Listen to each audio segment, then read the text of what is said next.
संधि। संधि का मतलब होता है मेल या मिलना। जब दो व्यक्तियों के बीच में मतलब मिलाप हो जाता है तो उसको बोलते हैं संधि। संधि हो गई इन लोगों के बीच में, ना, मेल हो गया। तो उसी तरीके से हिंदी में वर्णों का, न कि किसका, शब्दों का नहीं। शब्दों का कल हमने देखा था समास में होता है, और संधि में किसका मेल होता है? वर्णों का मेल होता है, चाहे वो स्वर हो चाहे वो व्यंजन हो। तो वर्णों का मेल क्या कहलाता है? संधि कहलाता है। तो संधि की हमारे पास क्या परिभाषा हुई?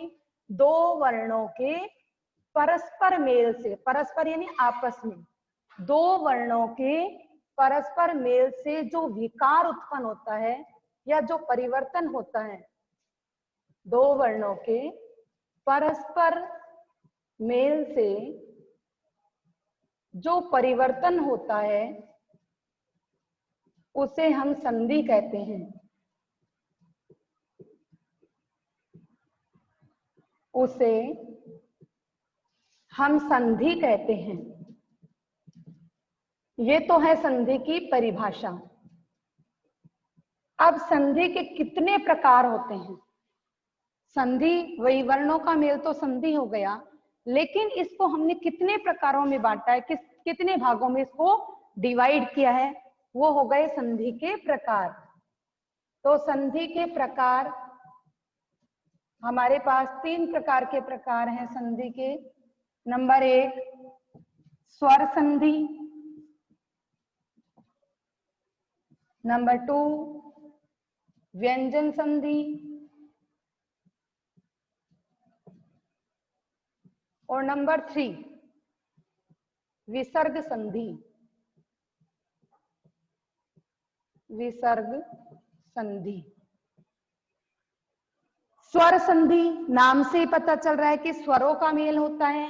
व्यंजन संधि में स्वर और व्यंजन दोनों का मेल होता है, और विसर्ग संधि में स्वर और व्यंजन दोनों का मेल होता है, और साथ में विसर्ग का लगता है। विसर्ग किस वर्ण में बदलता है, किस स्वर में बदलता है, वो इस विसर्ग संधि में हम पता लगाएंगे। तो संधि की परिभाषा हमने समझ ली, संधि के प्रकार हमने जान लिए कि तीन प्रकार की संधि होती है, स्वर संधि, व्यंजन संधि और विसर्ग संधि। अब इसके पश्चात हम देखते हैं सबसे पहला भेद है इसका स्वर संधि। तो स्वर संधि हम टॉपिक डालते हैं।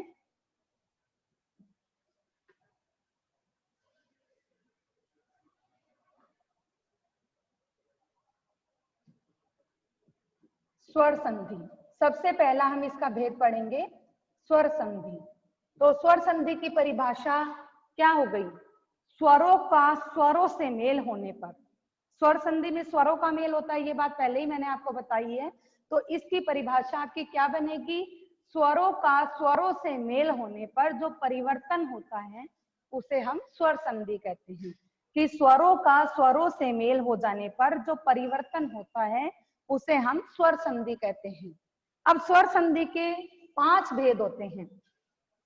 सबसे पहला दीर्घ संधि, नंबर 2 गुण संधि, नंबर 3 वृद्धि संधि,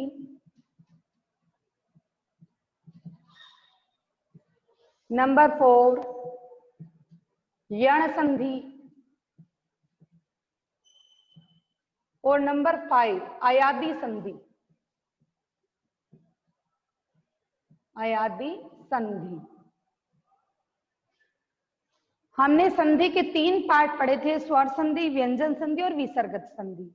सिर्फ एक स्वर संधि के अंदर ही 5 भेद होते हैं, व्यंजन और विसर्ग संधि का कोई भेद नहीं होता। तो स्वर संधि के हम 5 भेद पढ़ेंगे। सबसे इंपॉर्टेंट संधि अपनी स्वर संधि मानी गई है। व्यंजन और विसर्ग भी अपना महत्व रखती है, पर स्वर संधि इंपॉर्टेंट क्यों मानी गई है? क्योंकि इसके अंदर 5 भेद है। 5 भेद के अपने कुछ नियम है, तो हमें धीरे धीरे करके एक एक संधि के बारे में ज्ञान लेना है, हर के नियम अपने को जानने हैं। तो यहाँ तक सबको समझ में आ गया होगा कि संधि को हमने 3 पार्ट में बांटा। फर्स्ट जो पार्ट है उसके हमने 5 भेद रखे। तो इसका जो फर्स्ट भेद है वो हम पढ़ेंगे दीर्घ संधि। देखिए दीर्घ संधि में आपको नाम से क्या पता चल रहा है, दीर्घ, दीर्घ यानी बड़ा। अब इस संधि में क्या होता है, ए या आ के बाद में ए, और ये तो आपको पता है कि दो वर्णों का मेल होता है, तो एक वर्ण इधर साइड होता है प्लस के और एक इस साइड होता है। तो देखिए ए और ए मिलकर भी इसमें आ बनेगा। इसकी पहचान क्या होती है, देखिए इसकी पहचान होती है आ, ई और उ। ये तीन शब्द ही, तीन वर्ण ही इसमें बनेंगे। कौन कौन से, आ, ई और उ। इस संधि में सिर्फ आपको तीन चीज याद रखनी है। दीर्घ संधि में अपने पास आ बनेगा, ई यानी बड़ी ई बनेगी और बड़ा उ, क्योंकि ये दीर्घ है, नाम से पता चल रहा है दीर्घ, तो इसमें दीर्घ शब्द वर्ण ही बनेंगे, आ, ई और उ। तो देखिए ए मिलकर भी आ होगा, आ प्लस ए मिलकर भी आ होगा, ए प्लस आ मिलकर भी आ ही होगा, यानी रिजल्ट अपना क्या निकलेगा, आ। परिवर्तन क्या होगा, आ। चाहे ए मिल जाओ तो भी आ होगा, आ और ए मिल जाओ तो भी आ ही होगा, और ए प्लस आ मिलेगा तो भी आ ही होगा। इसी तरीके से ई प्लस ई मिलकर भी ई बनेगी, ई प्लस ई मिलकर भी ई बनेगी, ई प्लस ई मिलकर भी ई ही बनेगी। इसी तरीके से देखिए उ प्लस उ मिलकर क्या बनेगा, उ। उ प्लस उ मिलकर क्या बनेगा, उ। और उ प्लस उ मिलकर भी उ ही बनेगा, यानी ये इसका रिजल्ट है। वर्णों का मेल से क्या रिजल्ट निकलेगा, कौन सी संधि भी, दीर्घ संधि में आ, ई, उ। कुछ उदाहरण देखते हैं तो हमें बात क्लियर हो जाएगी। देखिए उदाहरण,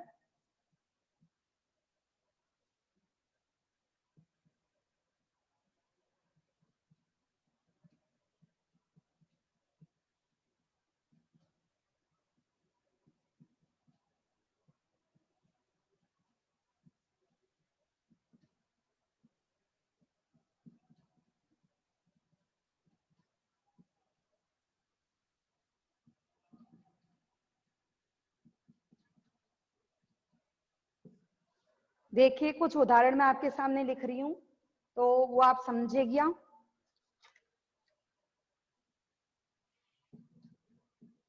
करुणा प्लस आलय, ये देखिएगा राम प्लस अवतार। अब जब हम इसमें वर्णों का मेल करते हैं तो जहां से शब्द टूट रहे हैं तो इन शब्द का कोई ना कोई अर्थ है। ये तो आपको पता होता है, जब दो शब्दों को या दो वर्णों को हम आपस में मिलाते हैं तो हर का कोई ना कोई अर्थ होता है, सेपरेट भी इनका अर्थ होना चाहिए। अब जैसे राम प्लस अवतार, राम प्लस अवतार, दोनों का अपना कुछ मीन्स है। अब देखिए जो प्लस के इस साइड का और इस साइड का, इन दोनों का मेल होता है, इन दोनों की संधि होती है, तब ये दोनों शब्द आपस में जुड़ जाते हैं। तो देखिए ए, मैं में किसका स्वर आया, ए का, प्लस इसके सामने ए है, तो दोनों को मिला के हम क्या बनाएंगे, आ बनाएंगे। मैंने आपको बताया था ए मिलकर क्या बनेगा, आ। तो यहाँ देखिए राम, राम में किसका स्वर आया, ए प्लस अ मिलकर आ, तो हमारे सामने क्या बनेगा, रा, मैं के साथ किसकी मात्रा लग जाएगी, आ की, तो रामावतार। अब किसी का नाम रामावतार होता है तो राम प्लस अवतार से ही उसकी संधि बनी है और क्या बना, रामावतार, यानी राम का अवतार। ठीक है, नेक्स्ट देखिए हिम प्लस आलय, तो मैं के अंदर क्या आया, अ, प्लस आलय में क्या आया, आ, इज इक्वल टू आ, ए प्लस आ बराबर आ। तो यहां पर हमारे क्या बनेगा, अ में आ मिक्स हुआ, मा ना, हिमालय, हिम प्लस आलय हिमालय, हिम यानी बर्फ, आलय यानी घर, किसका घर, बर्फ का घर। कौन है बर्फ का घर, हिमालय। नेक्स्ट देखिए विद्या प्लस आलय, विद्या में किसका स्वर आया, आ का, नेक्स्ट प्लस के इस साइड है आ मिलाकर क्या बना, आ मिलाकर आ बनने से विद्या, ये लोप हो जाएगा, किसमें मिक्स हो जाएगा, आ में ही। तो आ मिलकर आ ही बन रहा है, ये आ का लोप हो जाएगा और क्या बनेगा, विद्यालय। नेक्स्ट देखिए, धर्म प्लस अर्थ, मैं में किसकी आवृत्ति हुई, ए की, प्लस अर्थ में मतलब प्लस के बाद में भी ए ही है, तो मिलाकर क्या बनेगा, आ इज इक्वल टू धर्मार्थ। नेक्स्ट देखिए अपने पास क्या लिखा हुआ है, करुणा प्लस आलय, करुणा में आ प्लस आलय में भी अपने पास क्या है, आ, दोनों को मिलाकर क्या बनाएंगे, आ, अणा और आ, ये आ है वो लोप होके किसमें मिक्स हो जाएगा, अणा में, तो क्या बनेगा, करुणालय, यानी दया का घर, करुणा यानी दया, आलय यानी घर, करुणालय यानी दया का घर। धर्म प्लस अर्थ, धर्म का अर्थ यानी जिसका मतलब क्या हो, धर्म हो, अर्थ का मतलब प्रयोजन, जिसका प्रयोजन है, जिसका मतलब है वो क्या है, धर्म है। तो इस तरीके से संधि है हमारी, वर्णों का मेल है, ए मिलाकर आ। तो ये चीज हमने सिर्फ आ की ही पढ़ी है अभी, नेक्स्ट हम पढ़ेंगे ई की। यहां तक सबको मेरे हिसाब से क्लियर है। तो यहाँ देखिए, सबसे पहले ये बात आपको ध्यान रखनी है कि जब दो शब्दों को हमने मिलाया तो बीच में प्लस लगाते हैं, प्लस का मतलब संधि, इनकी हम संधि कर रहे हैं, इनको जोड़ रहे हैं, जोड़ना मिलाना उसको क्या बोलते हैं, संधि। तो यहाँ प्लस से पहले वाला एन प्लस के बाद वाला, ये दोनों वर्णों को देखते हैं, इसके आगे क्या है, इसके पीछे क्या है, हमें कोई भी मतलब नहीं है। हम किसकी संधि कर रहे हैं, दो शब्दों की संधि कर रहे हैं। तो दो शब्दों में सबसे पहला वर्ण और सबसे इधर का लास्ट का वर्ण, इन दोनों को हम मिलाएंगे, इनको मिलाने से ही इनकी संधि होगी। ठीक है, नेक्स्ट इसके उदाहरण देखते हैं हम, ई के उदाहरण। ये थे ए मतलब आ बनने के उदाहरण। अब नेक्स्ट है हमारा गिरी प्लस ईश,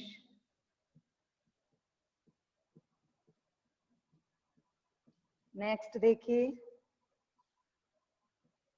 हरि प्लस ईश, मही प्लस इंद्र, अति प्लस ईव,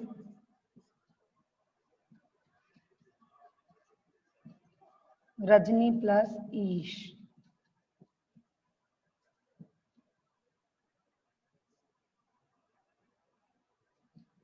प्रति प्लस इक्षा। ये है सारे ई के उदाहरण। अब देखिए गिरी प्लस ईश, गिरी में कौन सी है ई, ये छोटी ई, प्लस ईश में बड़ी ई। अब ई मिलाकर क्या बनेगा, हमेशा अपना रिजल्ट बनेगा बड़ी ई, तो ये क्या बनेगा, गिरीश।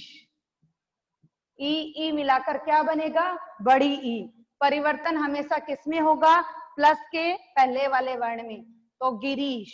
ठीक है, नेक्स्ट देखिए हरि प्लस ई प्लस ई इज इक्वल टू ई, तो हरीश, तो रे की मात्रा है वो बड़ी आ जाएगी, क्योंकि हमारा, और अगर मैं मान लो आपके पास ऐसा आ जाए शब्द कि इसकी संधि विच्छेद कीजिए, ये तो हो गई संधि, और विच्छेद करना ये कहलाता है प्लस वाला, कि गिरीश की संधि विच्छेद कीजिए।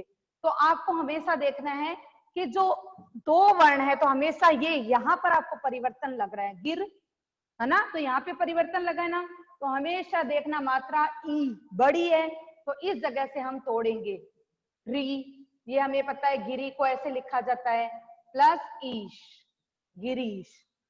नाम से पता चल रहा है गिरीश, ईश का स्वर आया तो ईश अलग हो जाएगा, गिरी अलग हो जाएगा।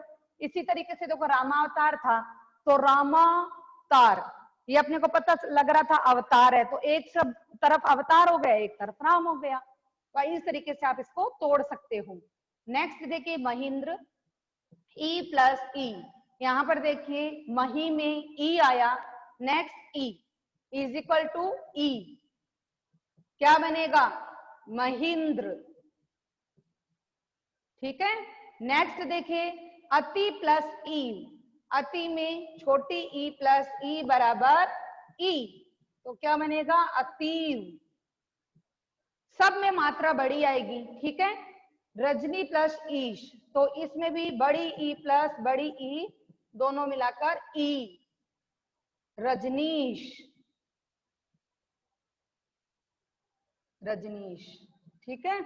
नेक्स्ट देखिए, प्रति प्लस इक्षा, तो प्रति में ई प्लस ई इज इक्वल टू ई, क्या बनेगा? प्रतीक्षा। इससे आपको सही लिखना भी आ जाएगा। आप प्रतीक्षा हमेशा, कई बार मैंने आपके पत्रों में देखा है आप ऐसे लिखते हो, प्रतीक्षा, सॉरी प्रतीक्षा ऐसे लिखते हो आप, इसमें मात्रा आपके बड़ी आएगी। ये थे ई के उदाहरण। आ के हमने देख लिए, बड़ी ई के हमने देख लिए। अब नेक्स्ट हमारा आता है ऊ के उदाहरण। आइए देखते हैं ऊ के उदाहरण।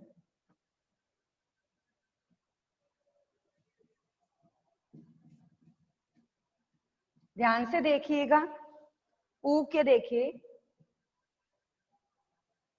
गुरु प्लस उपदेश, सु प्लस उक्ति, भू प्लस ऊर्जा। नेक्स्ट देखिए, भानु प्लस उदय,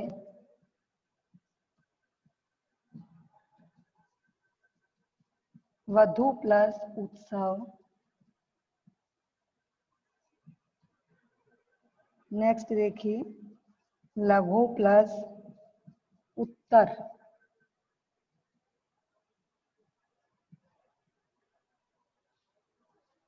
गुरु प्लस उपदेश, आपको पता ही है कि गुरु ऐसे लिखा जाता है। ठीक है।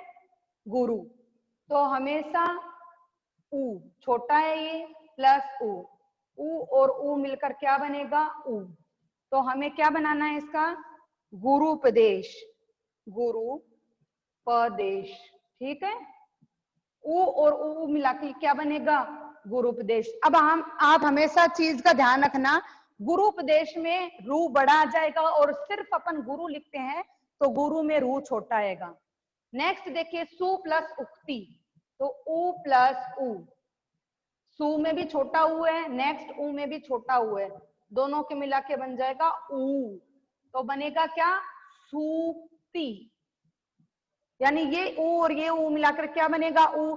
परिवर्तन हमेशा प्लस के पहले वाले में होता है, तो सु किस में बन जाएगा? स के नीचे बड़ा ऊ आ जाएगा।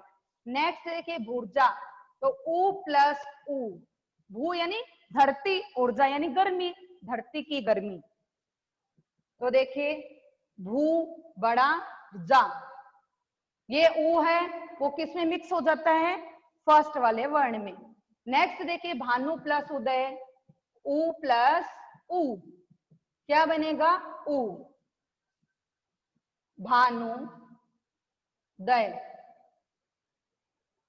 आगे देखिए, वधु प्लस उत्सव, वधु यानी घर की बहू प्लस उत्सव, वधु के लिए किया गया उत्सव, वधु यानी नवविवाहिता, नवविवाहिता के लिए किया गया उत्सव। तो ऊ प्लस ऊ बराबर ऊ, क्या बनेगा? वधूत्सव, आधा त सव, वधूत्सव। नेक्स्ट देखिए, लघु प्लस उत्तर, क्या बनेगा? ऊ प्लस ऊ इज इक्वल टू ऊ, वही सेम प्रोसेस है, लघुत्तर। आया समझ में? तो इस तरीके से रिजल्ट अपना यही आएगा, आ ई उ, ये है अपनी दीर्घ संधि। अब नेक्स्ट पढ़ते हैं हम गुण संधि। आज हम 2 ही संधि पढ़ेंगे, नेक्स्ट जो संधियां हैं वो हम अपने अगले वीडियो में पढ़ेंगे। तो आज हम पढ़ते हैं सेकंड पार्ट इसका, गुण संधि। दीर्घ संधि हमारी हो गई, इसके बाद आती है गुण संधि। जिस तरीके से देखो, दीर्घ संधि में आ ई और उ होता है, गुण संधि में होता है ए ओ अर, ए ओ अर, ये है गुण संधि। ठीक है, अब ये किस टाइम होता है ए और किस टाइम होता है ओ और किस टाइम होता है अर, ये मैं आपको बताऊंगी। प्लस से पहले अगर ए या आ हो, कोई भी शर्त नहीं है, चाहे ए हो चाहे आ हो, कुछ भी आ सकता है, लेकिन प्लस के बाद में ई या ई आए तो उसका क्या बन जाएगा, ए। ठीक है, सेकंड है नियम इसका, ए या आ के बाद में ऊ या ऊ आए तो उसका क्या बन जाएगा, ओ। थर्ड चीज है इसकी, ए या आ के बाद में री आए तो उसका क्या बन जाएगा, अर, यानी अ और आधा र, अर। आई बात समझ में? प्लस के इस साइड में एक ही चीज दे रखी है, ए या आ, तीनों में देख लो सेम चीज है, लेकिन प्लस के उस साइड हमारा परिवर्तन हुआ है। अब ये बात ध्यान में रख लो, इसमें तो अपने को ध्यान में रखने की जरूरत ही नहीं है क्योंकि तीनों में ए या आ ही दे रखा है। नेक्स्ट ये ध्यान में रखो, ई का ए, ऊ का ओ, री का अर, ई ए ऊ ओ री अर, ऐसे याद कर लो, ई ए ऊ ओ री अर, ऐसे होएगा। अब सबसे पहले हम देखते हैं ए के उदाहरण। ए के उदाहरण हैं शुभ प्लस इच्छा। नेक्स्ट देखिए, ज्ञान प्लस इंद्र, सुर प्लस इंद्र। नेक्स्ट देखिए, नर प्लस इंद्र। इसके बाद में देखिए, भारत प्लस इंदु। ये हो गए हमारे ए के उदाहरण। कुछ और उदाहरण हैं, नर प्लस ईश,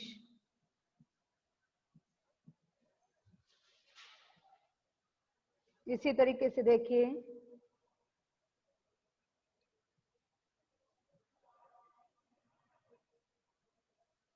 महा प्लस ईश,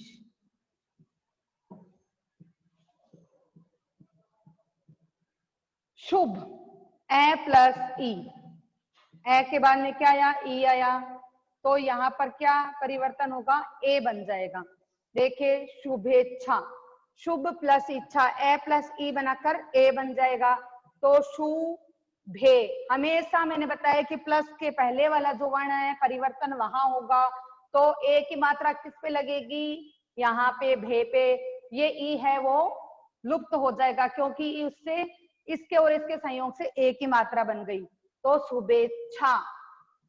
नेक्स्ट देखिए, ज्ञान में ए प्लस इंद्र, तो ई क्या बने, ए, ज्ञानेंद्र। हमेशा परिवर्तन इसमें होता है, मात्रा इसी में आएगी, ज्ञानेंद्र। नेक्स्ट देखिए, सुर, सुर में ए प्लस ई इज इक्वल टू ए, क्या बनेगा, सुरेंद्र, सुरेंद्र। नर प्लस इंद्र, नर में र में ए आया प्लस ई इज इक्वल टू ए, क्या बना, नरेंद्र। नेक्स्ट देखिए, भारत प्लस इंदु, भारत में ए प्लस ई इज इक्वल टू ए, क्या बना, भारतेंदु। नेक्स्ट देखिए, नर में ए प्लस ई इज इक्वल टू ए, क्या बना, नर प्लस ई, अ प्लस ई बनाकर ए बनेगा, तो क्या बनेगा, नरेश। नेक्स्ट देखिए, महा प्लस ईश, महा में किसका स्वर आया, आ प्लस ई, तो क्या बनेगा, ए, क्या बनेगा, महेश। क्योंकि ये आ है वो ई के साथ मिक्स होके क्या बन गया, ए, तो यहां से आ की मात्रा हट जाएगी और क्या बन जाएगा, ए की मात्रा। शुभ प्लस इच्छा शुभेच्छा, ज्ञान प्लस इंद्र ज्ञानेंद्र, सुर प्लस इंद्र सुरेंद्र। अब देखिए सब में एक ही मात्रा है, ये देखिए सब में एक ही मात्रा आ गई।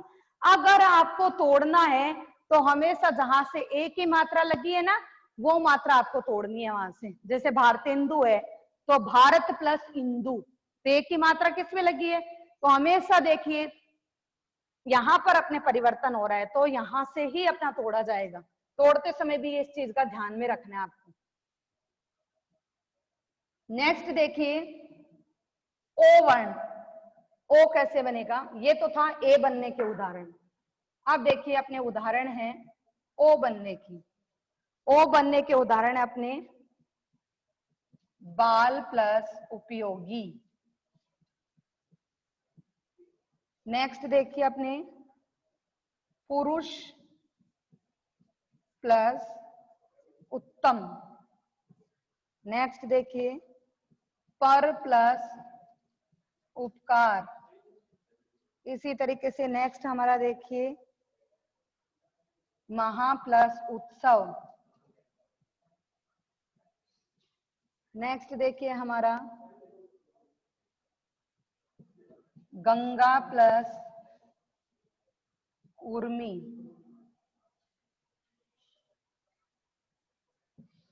नेक्स्ट देखिए हमारा नव प्लस ऊढ़ा।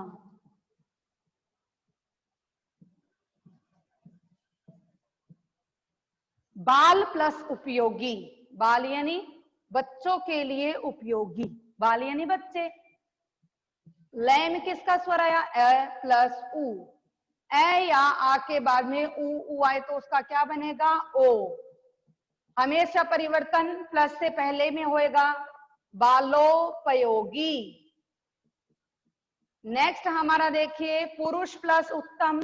पुरुष में श के अंदर किसकी ध्वनि आई है, अ, प्लस उत्तम में उ, मिक्स होके क्या बनेगा, ओ। पुरुषोत्तम, पुरुषों में जो है उत्तम, जो पुरुषों में उत्तम होगा वो क्या बनेगा, पुरुषोत्तम, पुरुषोत्तम। अब देखिए यहां पर ओ आया है, यहां पर ओ आया है ना। नेक्स्ट देखिए पर प्लस उपकार, पर यानी दूसरों पर, उपकार यानी उपकार करना, दूसरों की भलाई करने वाला, दूसरों पर उपकार करने वाला, वो क्या होगा, परोपकार। ए प्लस ओ इज इक्वल टू ओ, क्या बनेगा, परोपकार। नेक्स्ट देखिए महा प्लस उत्सव, आ प्लस उ इज इक्वल टू ओ। महा प्लस उत्सव, परिवर्तन हमेशा यहां होगा, क्या बनेगा, महोत्सव। नेक्स्ट देखिए गंगा प्लस उर्मी, गंगा में आ प्लस उ प्लस ओ, मतलब ए या उ से बन के क्या बना, ओ। गंगा कौन है, नदी है। उर्मी का मतलब होता है लहरें या तरंगे, गंगा की तरंगे, गंगोर्मी। नेक्स्ट देखिए नव प्लस ऊढ़ा, नव यानी नया, ऊढ़ा यानी वातावरण, अ प्लस उ क्या बनेगा, ओ। या नए वस्त्र धारण करने वाले, उसको मतलब नए से, नवीन से तात्पर्य, चाहे वो वातावरण हो, चाहे वो स्त्री ने नए वस्त्र धारण कर रखे हो, उससे संबंधित है ये, ठीक है। नव प्लस ऊढ़ा यानी नवोढ़ा, नवोढ़ा। यहां पर सब में देखिए ओ ओ ओ ओ ओ और ओ, ए ओ और, आप ध्यान रखना गुण संधि में ए ओ और, ये आपकी पहचान है। नेक्स्ट इसमें उदाहरण है अपने अर वाले।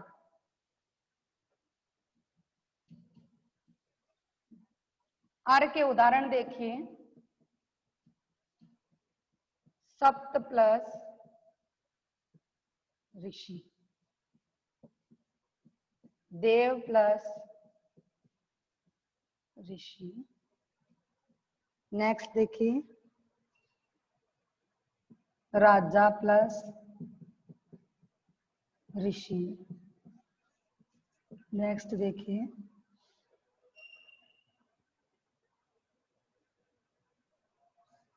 ब्रह्म प्लस ऋषि।